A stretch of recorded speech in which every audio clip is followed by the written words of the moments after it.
This boy and girl are going to be well equipped when the time comes to take their places as worthy members of adult society. Aloha, y'all. This is Daniel Eisenman, the host of the Breaking Normal podcast, where my guests are all invited based on the frequency of synchronicity, all done in person, and all trailblazers in the breaking of all things normal. All right.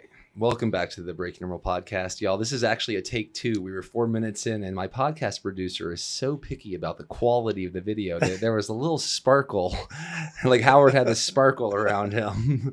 And that's what happens in the Let's Do podcast studio. We make quality video podcasts. So thank you, Yovel. And I'm here with Yovel's friend, Howard Snooks, also known as that on Instagram, with over 100,000 followers, if I saw that correctly. 75 years young. It sounds like you have a very rich history in Boulder, and I'm going to see if I can summarize what you've told me so far, and then we can continue the interview if that sounds good to you. Okay. How are you feeling about this? I feel fine about that. All right, here we go. So if I'm understanding this correctly, your great-great-great-grandfather came to the Front Range in the Boulder area and met with Chief Niwot, where Chief Niwot gifted, or what would be the word? Well, Chief Niwot, like all Arapaho, didn't really understand the concept of ownership of property. But he said, look, if you want to use this land, here's a nice plot of land that you can use. And so he was being very magnanimous, trying the early settlers. He thought the best approach is to get along with these early settlers. So that was why he did this. We have a lot to talk about Chief Niwot, because I've heard about this Chief Niwot curse that happens to people in Boulder. Yeah. And here I am, an example. All right, so we'll circle back to that. So your great-great-great-grandfather, what was his name?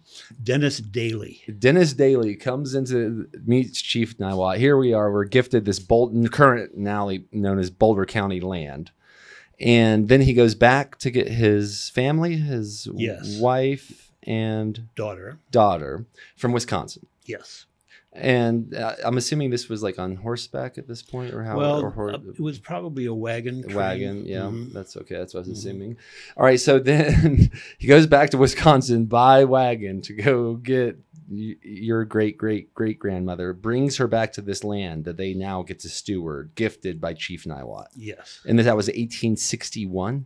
Yes. He came in 1859 and he went back in 1861. I wonder how long that trip took him to go back and forth. Months. But I read another obituary. He went back another time too to help some woman named Mrs. Plum come back to here. And the Plums were another old family. Okay, the plums. Okay. And what you told me earlier, when I asked you if you consider yourself a legend, one of the things you responded was that you're a genealogist. Yes.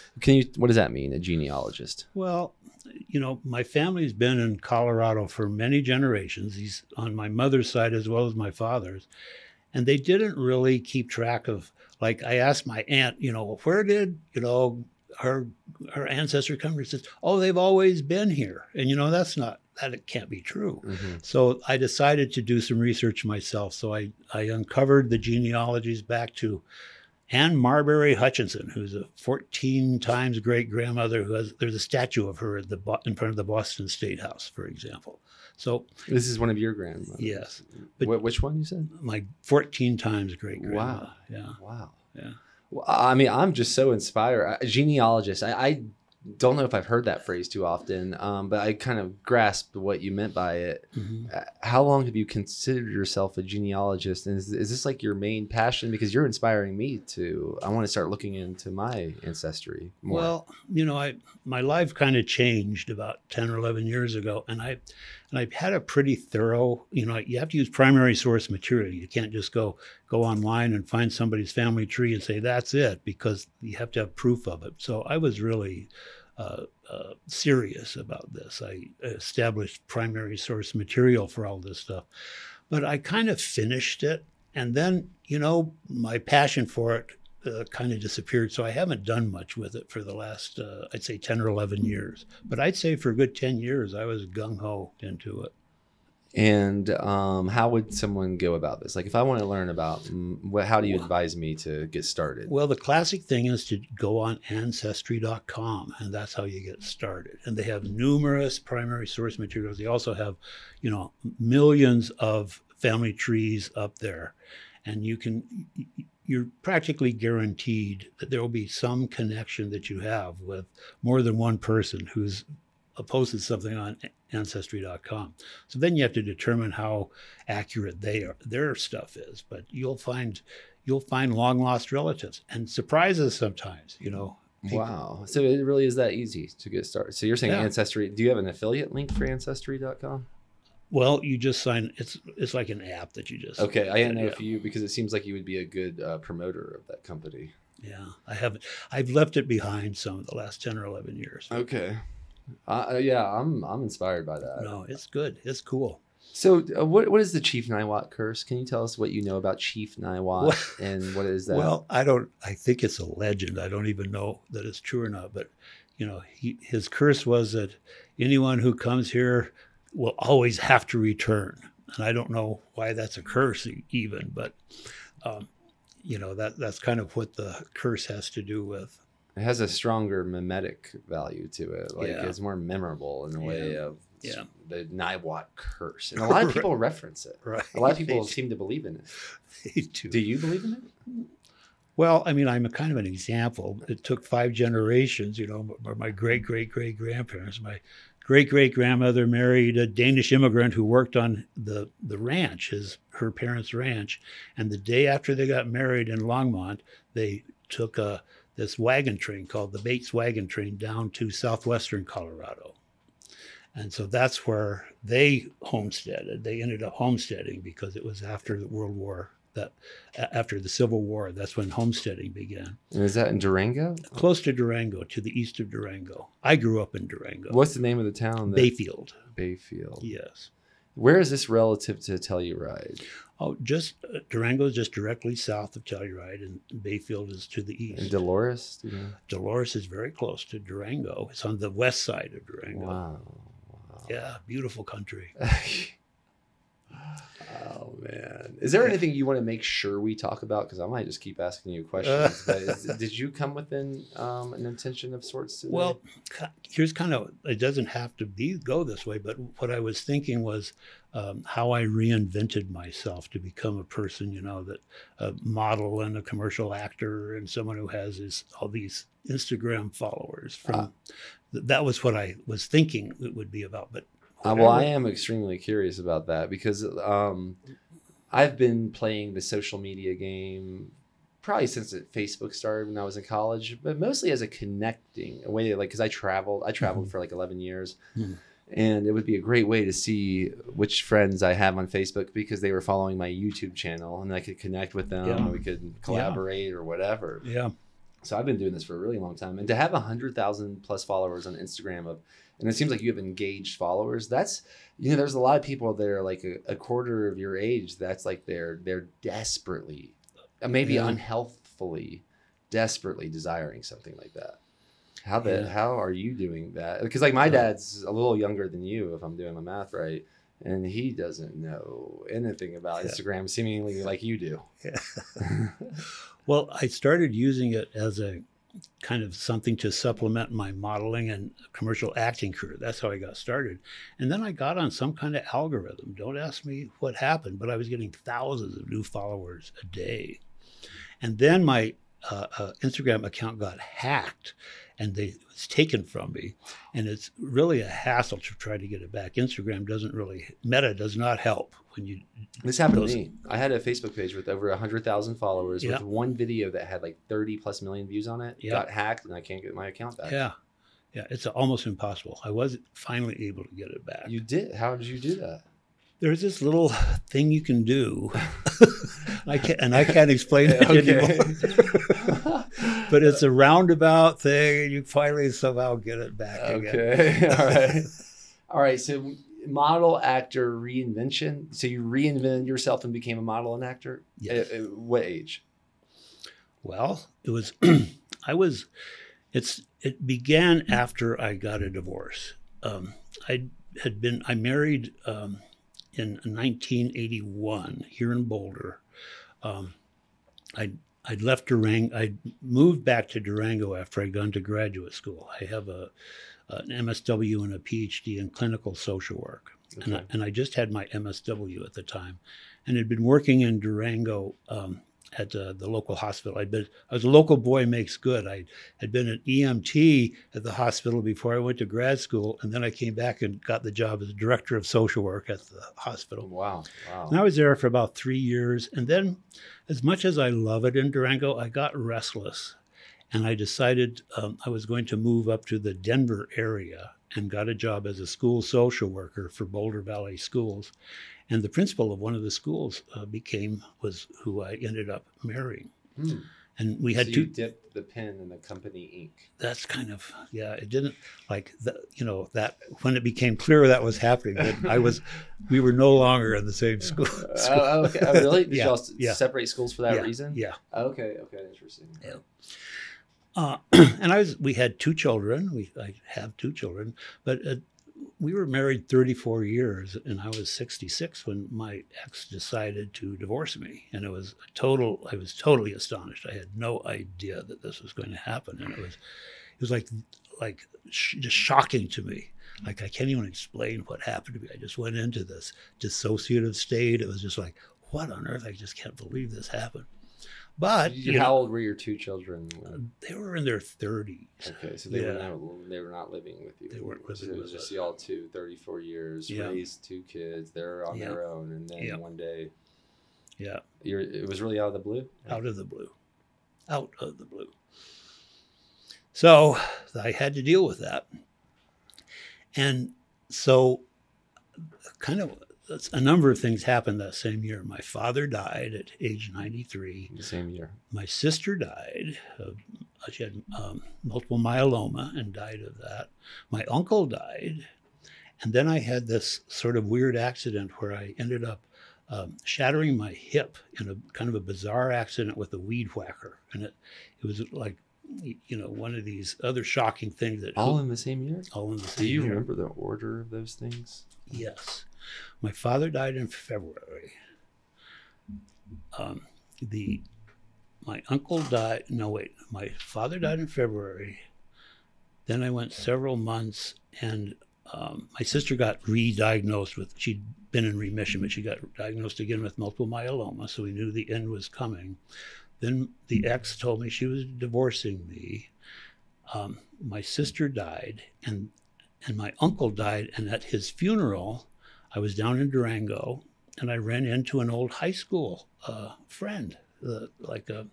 She'd been a friend in high school, but we developed a relationship there in Durango. But she had a summer home at that point in Durango and had moved to Texas. So the accident happened in Texas. We were at Christmas, it was on New Year's Eve.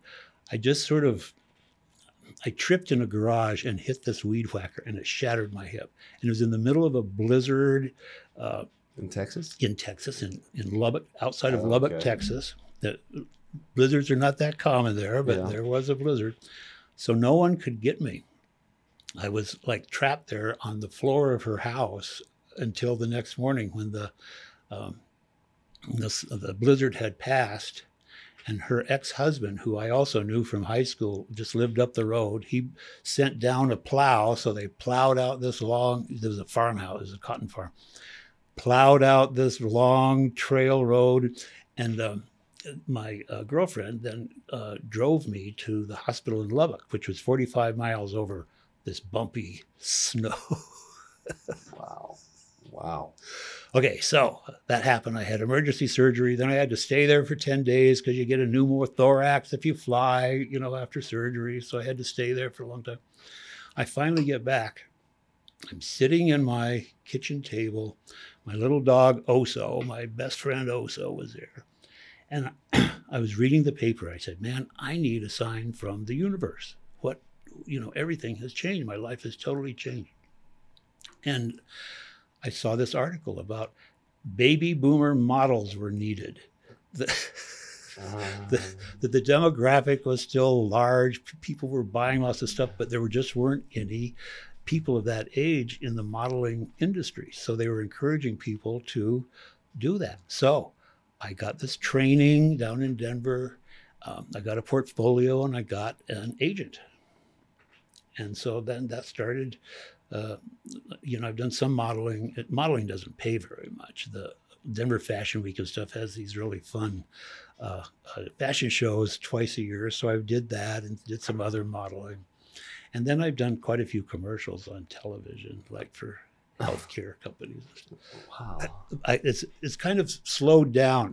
COVID really slowed things down, and it's never picked up a lot for me, but I've had a handful of commercials since then. And those have been like successfully lucrative for you and such? Yeah, it's not like, I'm glad I'm not waiting tables, waiting for my big break. At this stage of my life, I don't have to make the money that I would, to make it a lot of money doing this. So it's mostly just a fun thing to do. But did you make money prior to this with another career? Yeah, I was a clinical social worker. I had a private psychotherapy practice for 45 years. And that was, okay. Yeah. Wow. Okay, that is amazing.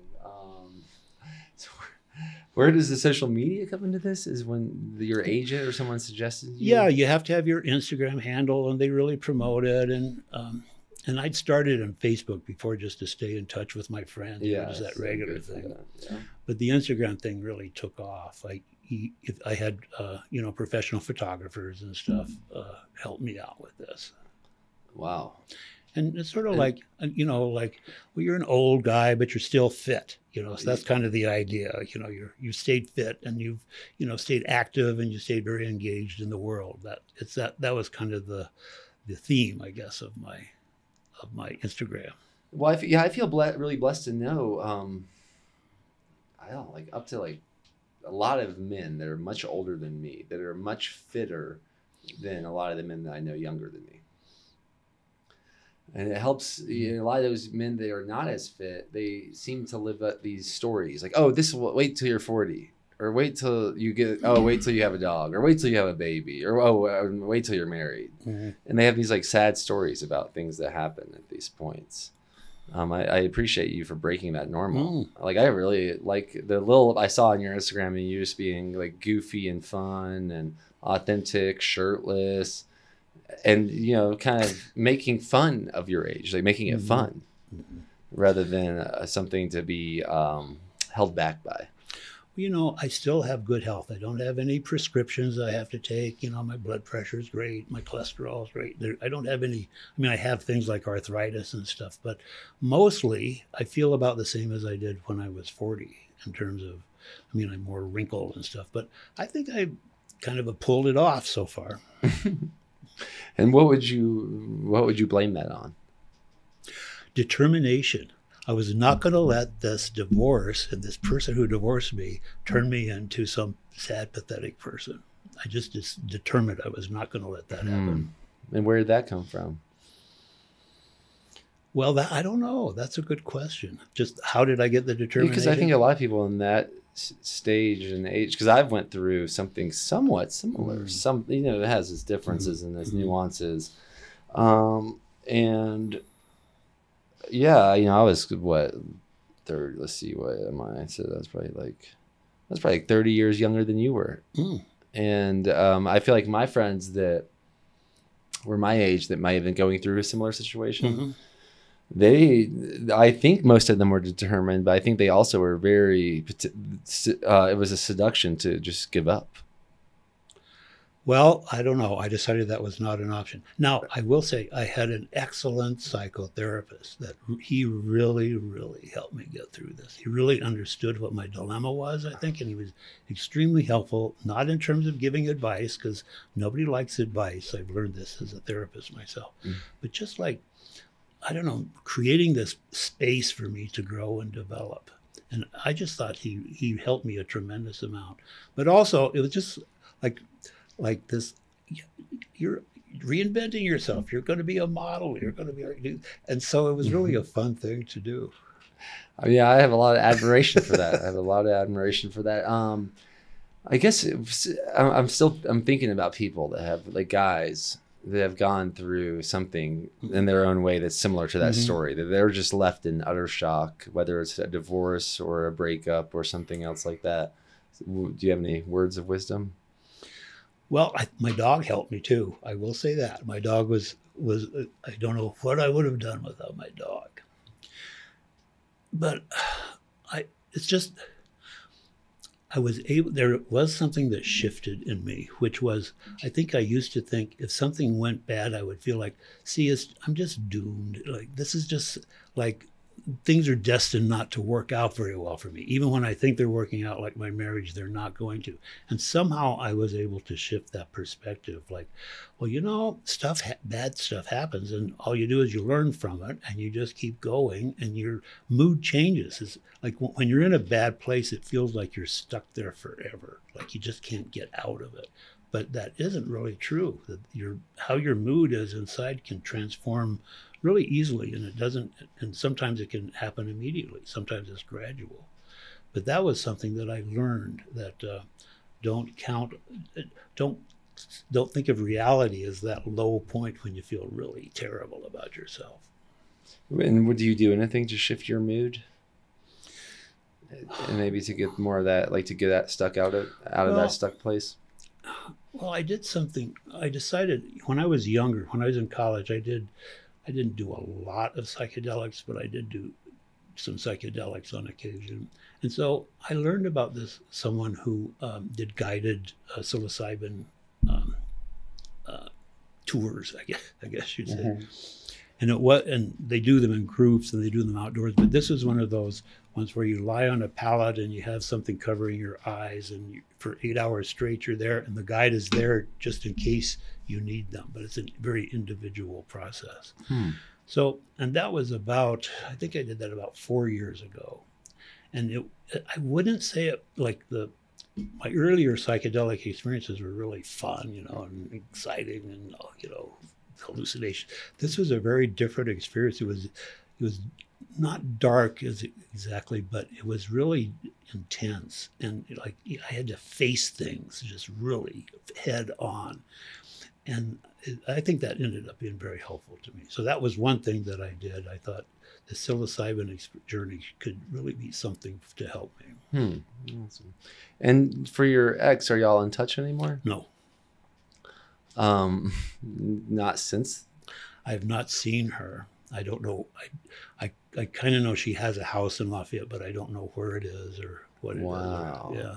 Y'all never run into each other? Haven't run into each other. And then what about your kids? Are they in touch with both of y'all? Or that's the one tragedy. My daughter is totally estranged from me. From this.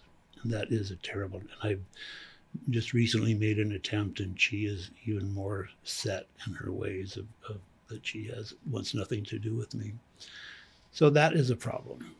My son and I wouldn't say we're close, but we see each other regularly, and we can talk to each other, and we share stuff. So, does he live in Colorado? He lives in Denver. And then your daughter, does she live here as well? Lafayette. Okay.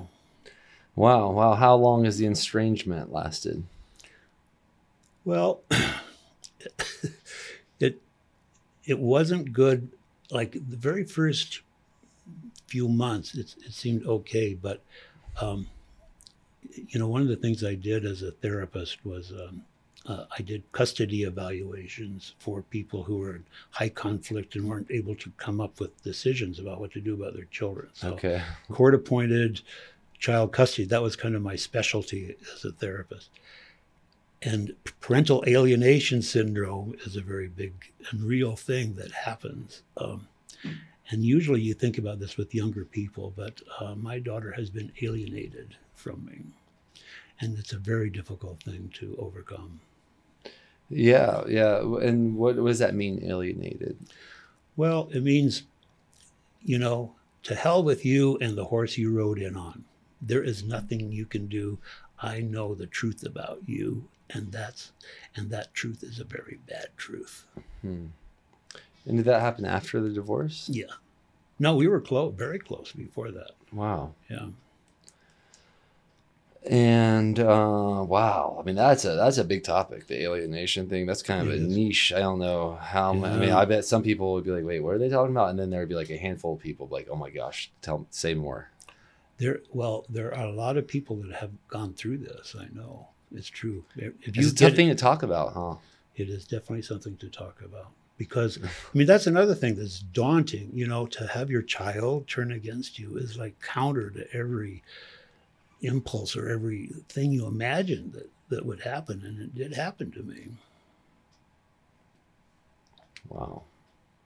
Yeah, I went through probably such a high conflict situation. I'm not sure if I would be hesitant to talk about it publicly for legal reasons. But I know that's a big topic. I read some of Warren. Do you know what I'm talking about? I think he wrote the book. Warren Farrell. He wrote The Boy Crisis. Oh, I've heard about it, but I haven't read it.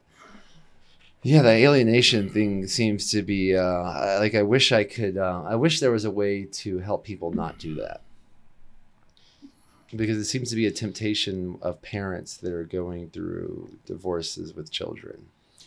Well, it's something I never expected that my ex-wife would do either, but she certainly has done it. And I feel like, yeah, gosh. I didn't know you did that part of your work where you were doing the custody evaluations. That's pretty deep work. Isn't that a heavy work? Well, here's the cool thing about it, I thought, in Boulder, especially. They had this, there's a lot of support for it. There's this group called the Committee on Child Custody.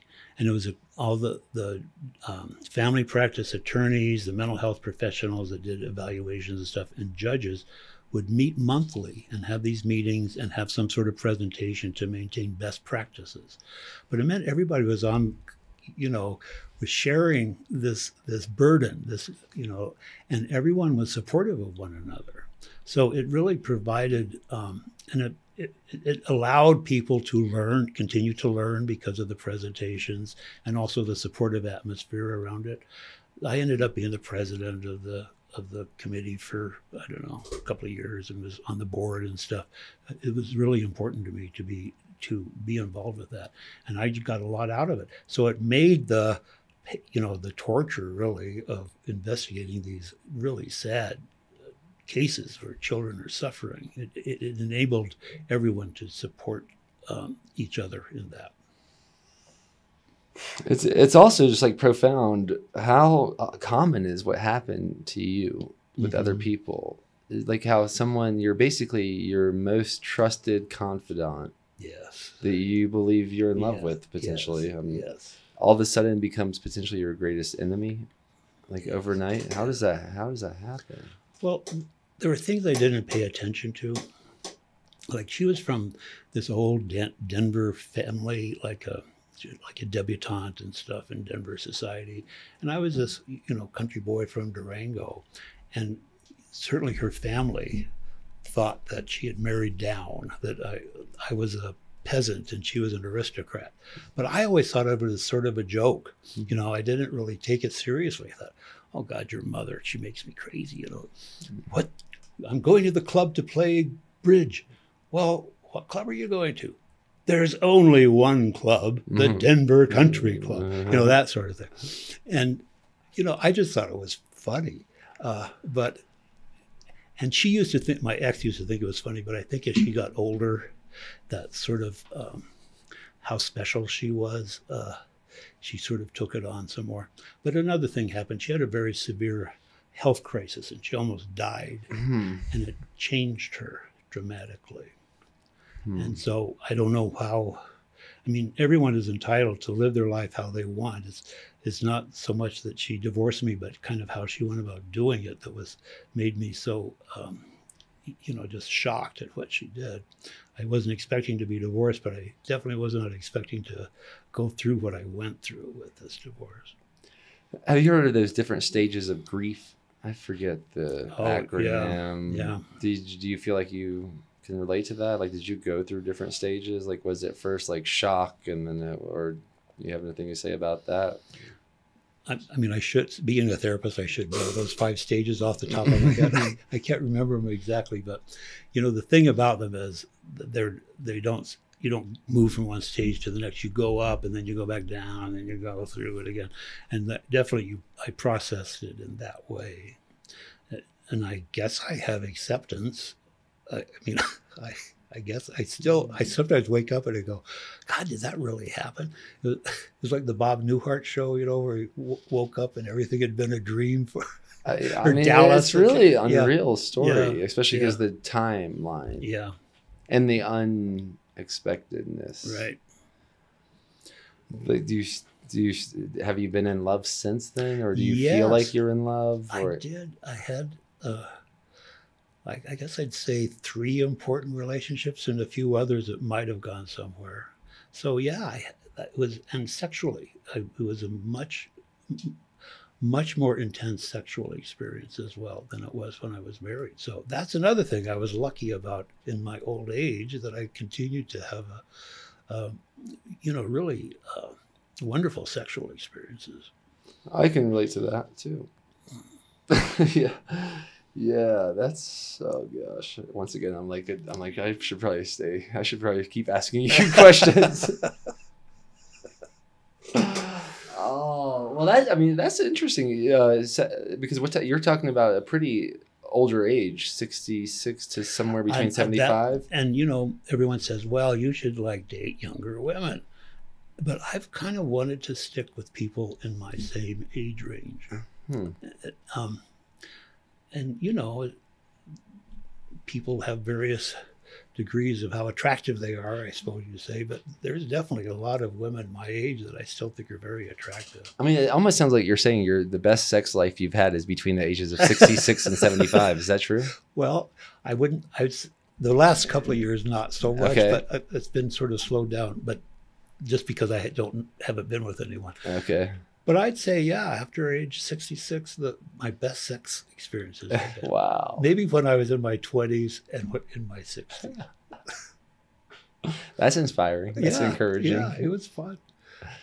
I mean, because how much are we driven by our sexual desire? And just to hear that, your best sexual experiences may have come after you were 66. That's something that people could live for. Strive for. Yeah. I was just talking to a friend, and he's had some health issues, and he said, I just am no longer interested in sex, and I just feel so freed of that burden. Mm-hmm. So I thought that was an interest, and I sort of I think I know what he means by it being a burden, but I thought, well, that isn't the way it happened for me. So I guess there's lots of different ways people manage sexual drive as they get older. And do you, when you're at that age, are you using things to catalyze your sexual performance? Like porn? No, or Cialis or stuff like that. I do use it sometimes, but it isn't necessary. Okay. But I use it.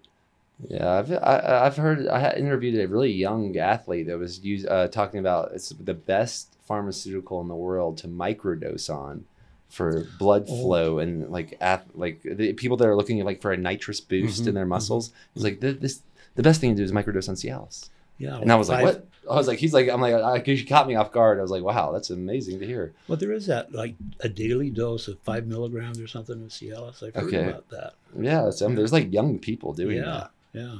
And there's apparently a lot of young people that are having sexual challenges. Nobody's having sex anymore. Young people aren't having sex. Do you believe in that? Do you agree with this from what you've seen or heard or talked around town? I really do not know. Okay. Yeah, that's the meme that's going around. That's the meme, definitely. But I don't know. I believe it's probably somewhat true. There's some truth to that because look what someone a young guy can just get caught up with their phone alone. Yeah, exactly. And gaming. I haven't even gotten to that. I've never. I did that when I was a teenager, Mortal Kombat, on the Sega Genesis and stuff. Have you ever gotten to gaming? Mm-mm. Yeah, that seems like a bit of a sinkhole for some people as well. Yeah. But then there's people making high-paying careers from that. But someone could look at my dad so this guy are you making money using Instagram currently? Is that helping your career? I make some money. Not a ton of money, but I make a little. Because I would like my dad to start being on Instagram and making videos. He does funny stuff. Yeah, for beer money or something. Right. For him, I want to be beer money, probably like watermelon money. Watermelon. He loves his watermelons. Well, I see the appeal to that myself. Watermelons? Mm-hmm. Why? What do you mean? I just think they're so delicious. Yeah, in South Georgia, we get the best ones in the world in July. Wow. And that's where he lives. Yeah, he lives in Georgia, so he gets them. Like he finds the people there shipping them, driving them up from South Georgia. There's a town called Cordele. Oh, yeah. I guess the soil is extremely sandy. So he had like a 40-pound watermelon that was just like ready to burst at the seams, and he's like sending us videos of it. I'm like, you should like put that on social media. That's kind of funny. Should. Well, I knew about Georgia peaches, but I didn't know about Georgia watermelons. Oh yeah, the peaches I think are better in Colorado. I think Palisade peaches. Yeah, I think we get some of the best peaches in the world. Yeah, they are. Do you maintain a diet of sorts, or? Well, I try to keep up, like eating enough protein for my personal trainers to what he thinks I should take. I think it's hard to do. How much protein does he suggest? Well, he said a gram per pound of body weight. Okay. So that's like 170. You can eat a pound of ground elk, and you'll get pretty close to that right there. Well, I'm working on it, and I'm doing better. I'd say I do maybe 120 grams. And I've done 170 before, but just keeping it up.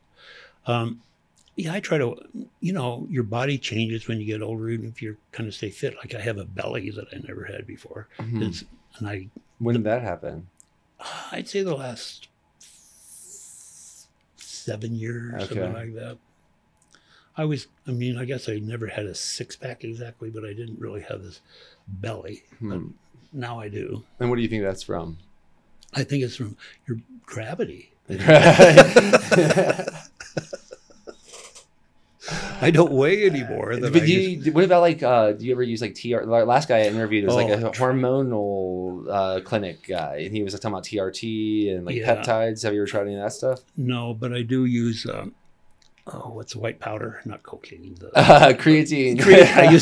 That's so funny you say that, because I was at, when I was telling you I was in Hawaii, on the way back, I have a tub of white powder. It looks like it could be cocaine. Yeah, it clearly says creatine, but the powders set off their alarm system. And there's just like this, probably like a 60-year-old, just like flying Hawaiian warrior. He just looks so ripped and strong. And he's like looking at the powder. I'm like, it's creatine. Don't you use that? And he didn't respond to me. But then afterwards, like when he checked it didn't have any whatever explosives or whatever, he started telling me, I have 5 grams a day. I like the gummies. How many grams a day do you take? I think it's 10 grams. You take 10? Okay, cool, nice. Yeah. Two separate. Two separate doses of 5 grams. Okay. And then I tried this other thing. It's a Ayurvedic it's a tari-like substance from the Himalayas called Shilajit. Yeah. So it's because of, one of the young guys at this city club, he told me about it, and I said, okay, I'm going to try it. But then I read something. I do have a condition. It's called hemochromatosis, which means that it's the Celtic disease is called, because it comes from people of Irish heritage. And what it means is I get too much iron in my blood. I'm like too red-blooded of an American. Interesting. And so it can eventually cause big problems. And I found it just because I was doing some blood testing, to see what my testosterone and stuff was. And they said, your ferritin level is very high. So I got diagnosed with this hemochromatosis. But the only treatment really is you have to have a phlebotomy every few months, just give a pint of blood every once in a while, and that solves the problem. But this Shilajit, I started reading about it, and they said, well, 2 things can happen. It can cause gout, and it can also, if you have hemochromatosis, you're not supposed to use it because there's so much iron. Interesting. So it was sad because I liked the effects of it. I have some elk velvet, but it's mixed with liver and heart, and there's no food. There's barely any food that has more iron than the liver. So I'm not even sure if you're going to want that. Right. But I did bring you the tallow balm. Oh, thank you. This is a great skin product. What do you use for your skin?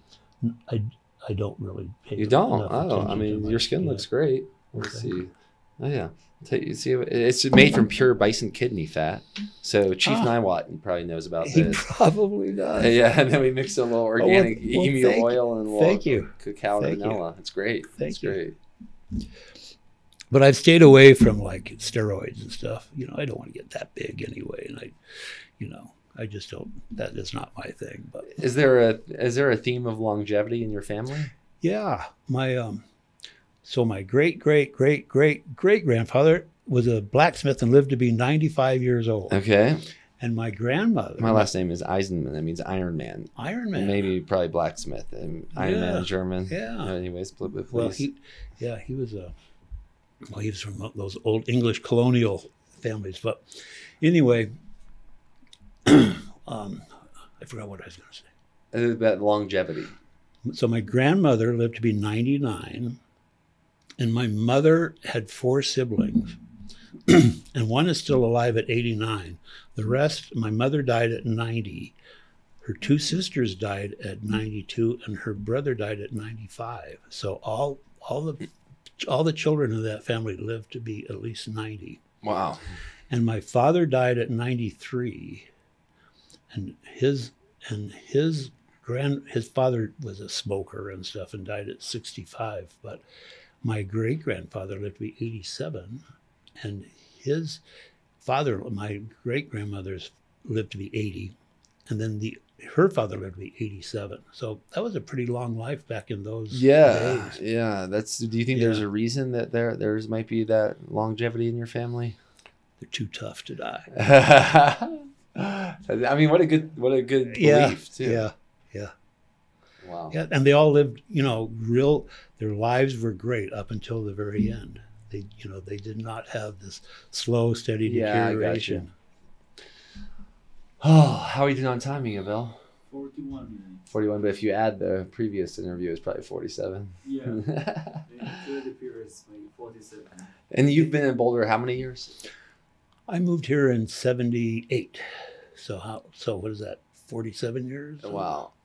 That's right. And I lived here a year before that as well, back in the early 70s. So you've truly seen, because I've been here for like 5 years and I've seen this town go through some changes. You've seen it really. How would you describe the evolution of Boulder since you've been there? Well, I am a progressive about those things.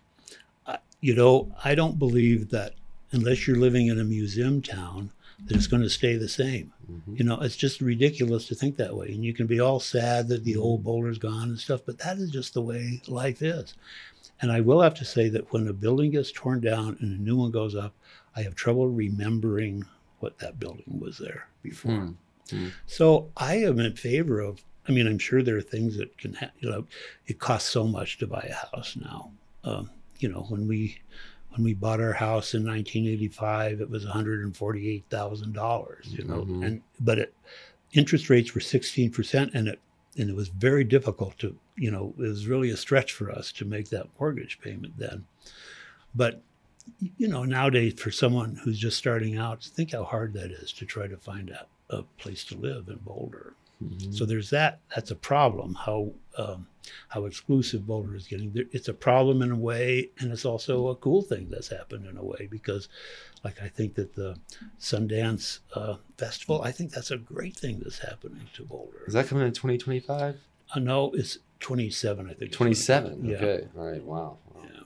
The 26th one will still be in Park City, but the 27 will be. So I think overall, Boulder, it has problems. People, I'm on next door. I don't know if it's like. I'm not. I've heard of this. Well, there's some bitter, angry people on next door. I'll say that. Okay. And they all, hate how Boulder's become and it's being overrun. Mm-hmm. I don't know. I think people, if you're going to live in a town, you should try to think about what's cool about it and mm-hmm. enjoy it. I agree. I mean, like I said, I traveled for about a decade before moving here, and I think this is been to all 50 states and like 20-something countries. This is one of the best places in the world to live. That's what I think too. I think I'm really fortunate to be here. You think there's are there any other places that you would like that's also a great place to live? Well, I'm going to Spain in September. Speaking about Instagram, meeting people on Instagram, I have this friend who just left yesterday. He's from Finland, but we got to be kind of pen pals on Instagram during COVID. Okay. And so last year I went to Finland to visit him. And so he came out here to visit. And then there's the reason I brought that up is I'm going to Spain to meet someone who we kind of became pen pals. He was a chef, and I was doing one of my goofy cooking videos, and he thought it was so funny that he contacted me.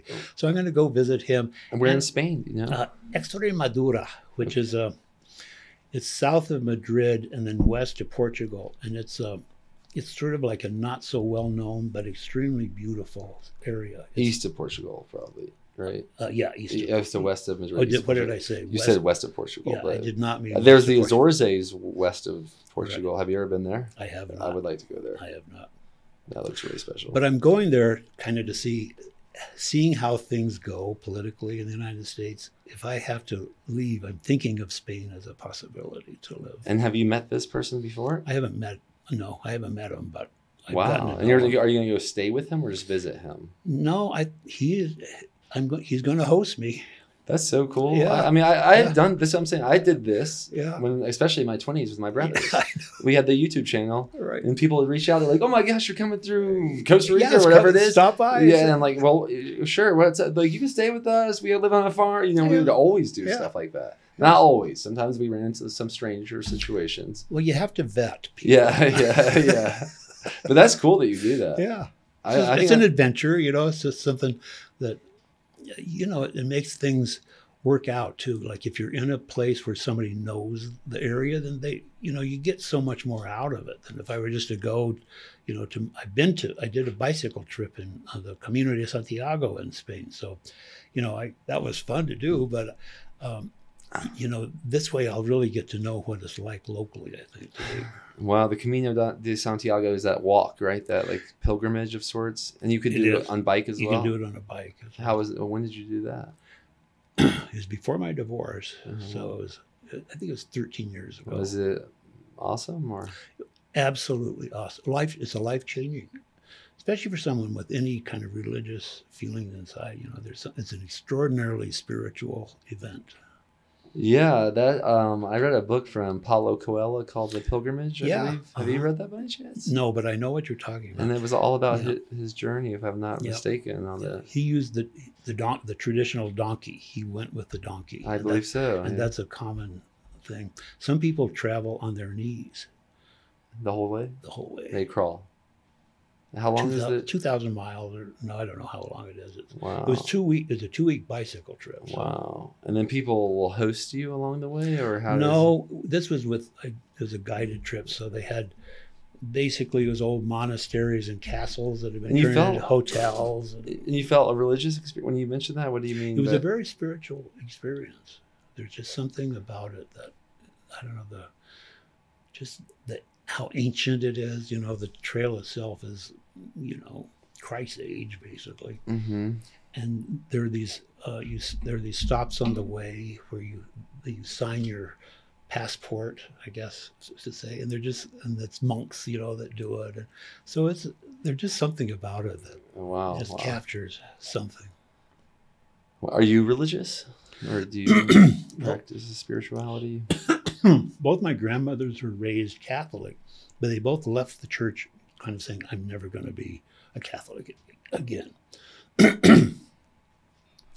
And so my parents, they became Presbyterian. And that's because in the Bayfield area back when their ancestors, their great-grandparents were there, the Presbyterians had a mission there. And so there's Catholics, and then there was the Presbyterians.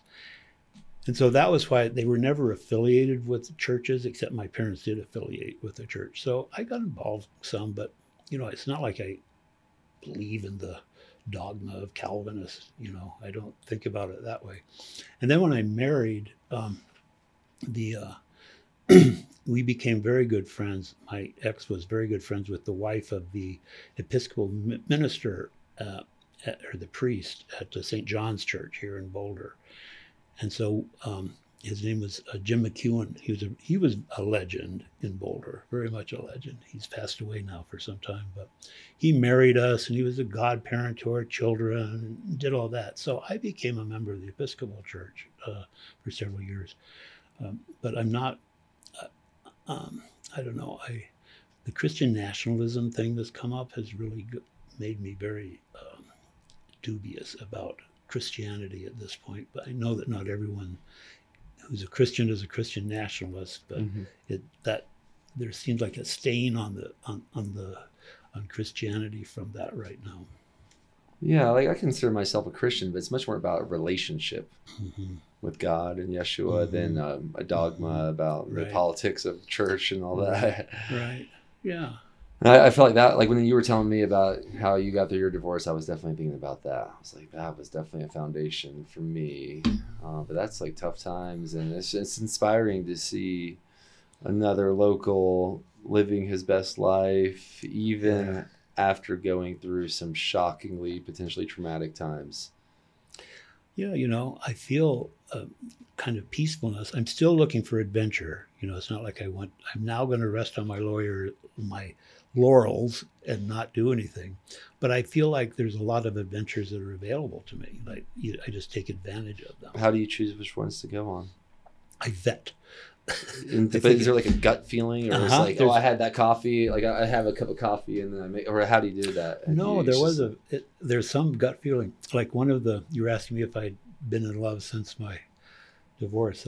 I was at a destination wedding in Washington, D.C., and I knew the parents of the bride, and they had gone to Cornell Law School.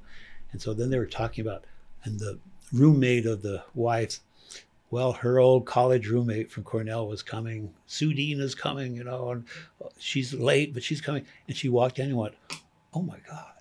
And I just sort of floated over to her. And we had this really wonderful romance. It didn't last long. She was like, there just were circumstances that it didn't last, but it was just the most wonderful experience. That is so.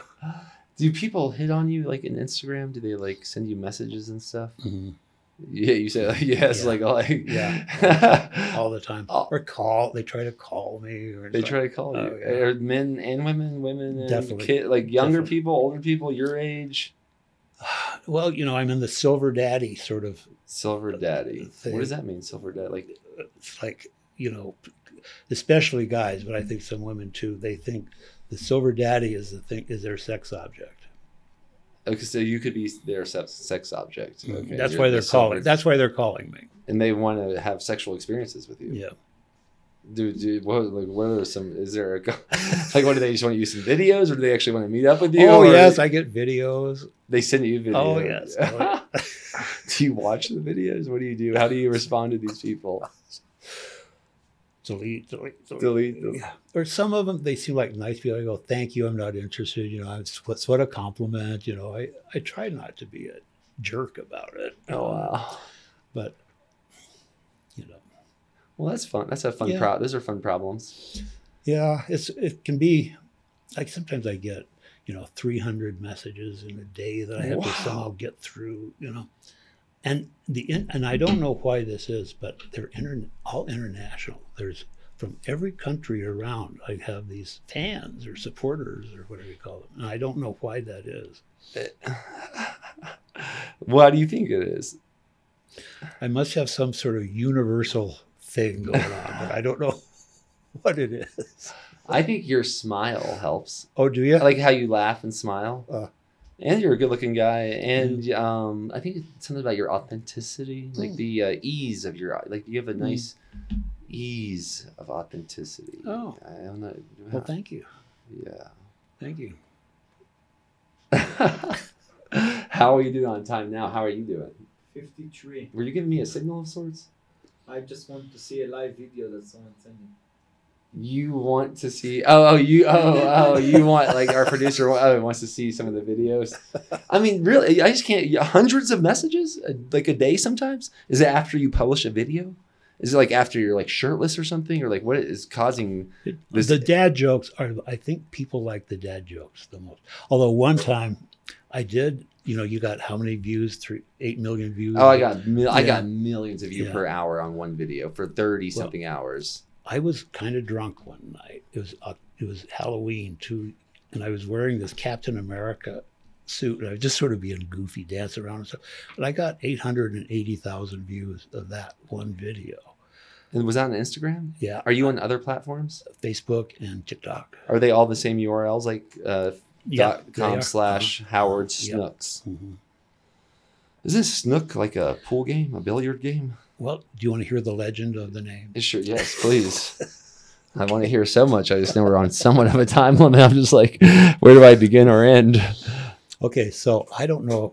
At least there's a legend. So my name has a legend. I don't know if it's true or not, but William of Sevenoaks was the 5th Lord Mayor of London, and he was the first non-aristocrat who was selected. And supposedly the legend was he was called Sevenoaks because there's this in County Kent, south of London. There's this estate called Sevenoaks. Okay.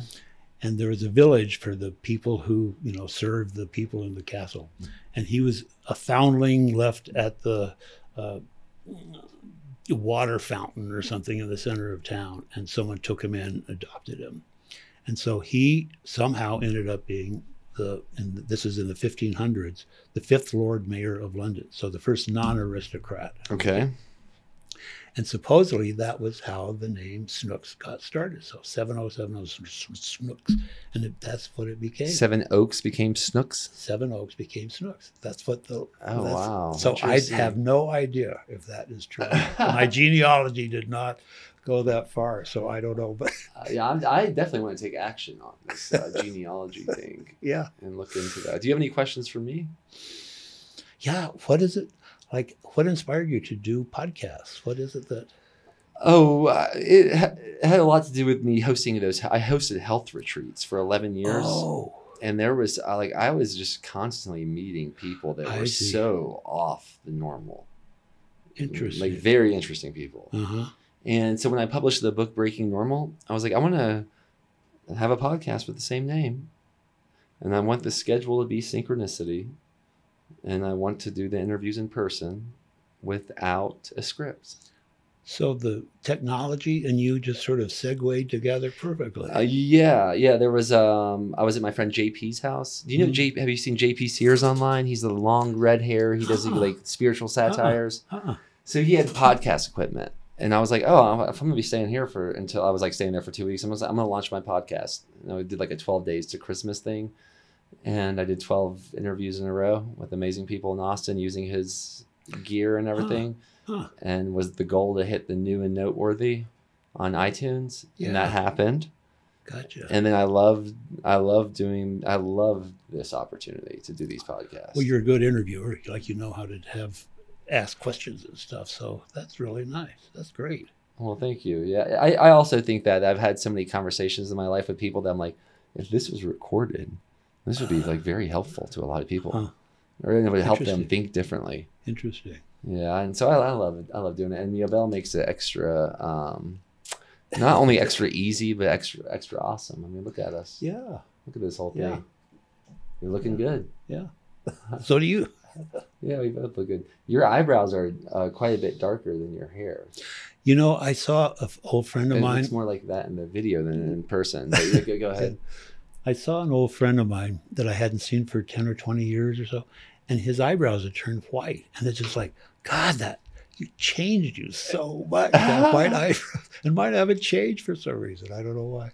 When did you first have gray hair? It started in my 50s, and 50s. it happened pretty quickly. Mine started in my 20s. I've had gray hair since in my 20s. Wow. Just but like it's just like the speckling keeps growing. When I was younger, people asked me if I dyed my hair, and I was like, "What do you mean?" They're like, "Do you dye your hair gray, like for that gray streak?" And I'm like, "Wait, what? No, I just." Oh wow. Yeah. Interesting. So because some people, I guess some younger people dye their hair gray. And you know, there is that sort of genetic thing where there is that whole streak of white. I've heard, yeah. Huh. Well, my dad was totally bald by the time he was 25. So Really? that was the big prediction was I was going to turn bald. Yeah, you got good hair. Yeah, my hair stuck around. But I used to have black, very, very curly hair. So I, like in college, I had a afro a Jewish afro kind of that they used to call. Me too. In high school, and all the and college. Yeah. okay. Finally, I guess as we're coming to a wrap here, what are there any things that you think that you're doing that are like breaking normal that if other people did, they would be healthier as well? Well, this is just for me. I think it applies to some people, but I had to overcome fear every time I did something. I didn't say I am too scared to do this. I said I'm scared to do this, but I'm going to do it. And that made a huge difference, I think. And you would typically stick with that? Like, so you're saying what you were scared of was a signal for something you to do? Is that what you're saying? No, if an opportunity came up that seemed, I don't know, sort of like be a model, Yeah. it was like, oh man, what the hell am I thinking? But I thought, I'm going to do it anyway. So that sort of sustains a person, if you stay determined about that. I totally agree. Every time I come to one of these podcasts, I get a bit nervous. Right. And you have to just face that nervous. You don't wait until you're not nervous anymore. You do it even though you're nervous. Yeah. And I mean, I think that's sort of how I've been living my life. When the thought of something makes me extra nervous, that's sometimes I'm like, okay, I got to pay more attention to this. Don't just try to wipe this under the rug. There's something here deeply meaningful. If it makes me extra nervous. Yep, I agree. And I'm not. You have a lot more years on me, but I feel like that's been one of the keys for my longevity to at least stay interested in life is having something to be nervous about. Mm-hmm. Yeah, it's not like, I guess it's a different relationship to nervousness. It is. Like my therapist said, well, just think of that nervous sitting on a park bench and being friendly with that nervous feeling. That was sort of some advice he gave me. And I thought that was very helpful to do it that way. Well, let me, before we leave, I'll sign this book for you because that's what a lot of Breaking Normal is about, is realizing that nervousness and excitement might be the same in your body. The only difference is in your mind. Exactly. Well, good. I'm looking forward to reading the book very much. And thank you a lot for the gift. What are you looking most forward to currently? I would say my trip to Spain right now. And what's the dates of that? Mid-September. Are you doing anything special to get prepared? Not to get prepared. Mm-hmm. I think it's going to be a very exciting thing, though, that's happening, just because of who this person is. And if someone was coming to visit Boulder for the first time and they only had a week, any must-dos? Well, you have to do hiking somewhere. You got any favorite spots? You know what I like is the Caribou Ranch hike up by Netherland. Okay. You can take a hike up to the old Caribou, where the studio was that burned down, where all those famous people would helicopter in to record their albums. So those are cool hikes. You can hike to that. Okay. And I took my friend from Finland, and he was blown away. He just thought it was incredible. Okay. I would think you might want to go to the Dushanbe Tea House. I think that's something that's really a fun thing to do, and sort of get the vibe for the Pearl Street Mall. There's something very cool about the Pearl Street Mall if you kind of pick up the vibe down there. I agree. Chautauqua was pretty special to see. Just the Flatirons, like just from Chautauqua perspective, whether you hike or not. Definitely. The Marshall Mesa is my favorite hiking place, I think. It's closed right now, but I used to, when I had my dog, I always used to go there. Your dog, by the way, sounds like it was very special to you. How long does your dog live? He lived to be 16. And this was the same. Every dog you reference is this dog, right? Yeah, I did have. Chaco was a German Shepherd that we had for 15 years. She lived for 15 years, so that was a good long life, and she was a good dog. But Oso was my little Shih Tzu. He was such a great dog. He sounds like it was a big ally for you for a lot of these. Yes. We at the very beginning, we had the divorce. He was, I don't know how old he was, 7 or 8 or something. and joint custody, but we couldn't meet. I had to take him over to my neighbor's house where she could pick up the dog because we could not have any contact. And then she got a boyfriend, and she just gave me the dog. Mm-hmm. Once again, we can relate. Is that right? Very much so. Is that right? I'm not going to give my details away, but the detail I will say is one day when I was like in the thick of like I kind of have transcended the chaos of the initial situation. Right. Where I was like on my feet, feeling supported.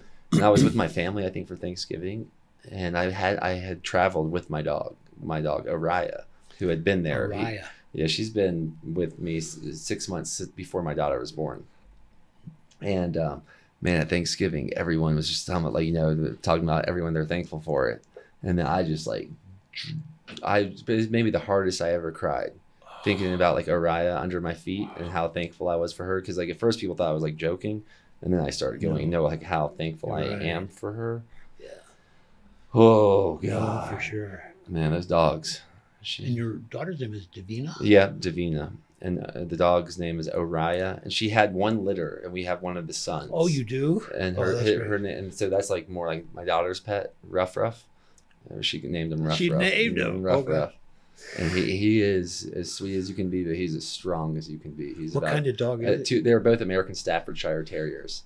So like the strong pit bulls. Sure. Yeah, and they're like so good with kids, but Ruff Ruff is so he could like hurt you by giving a kiss on accident. He's just so 70 pounds, which is like pure fast twitch muscle.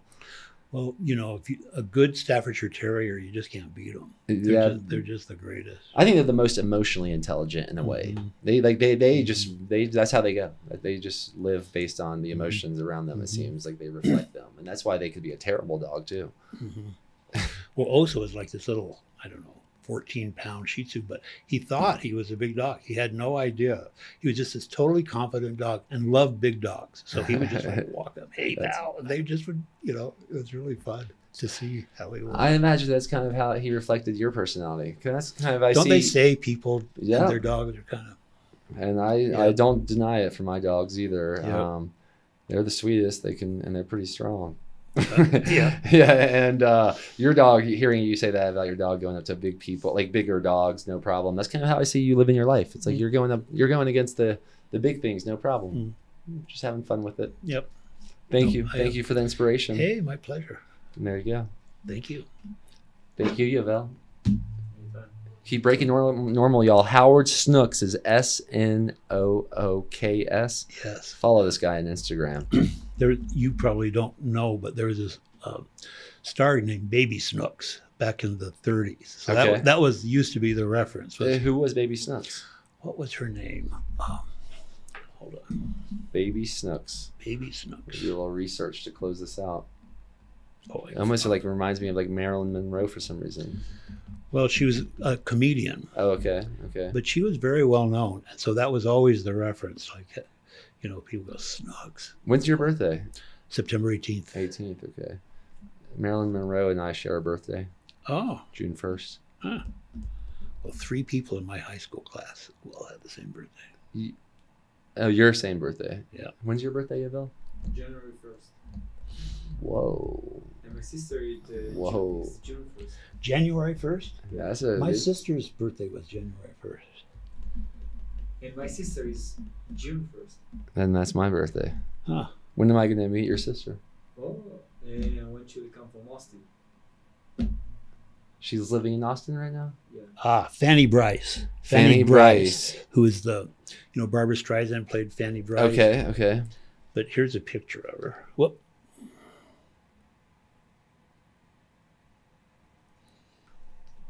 Oh, wow. So she's very cute. So. She is cute. She looks like funny. She looks like she has a funny look on her face. Yeah. She might make me laugh. Yeah. All right. Hey, thanks so much. Thank y'all. Keep breaking normal. Peace in. Okay.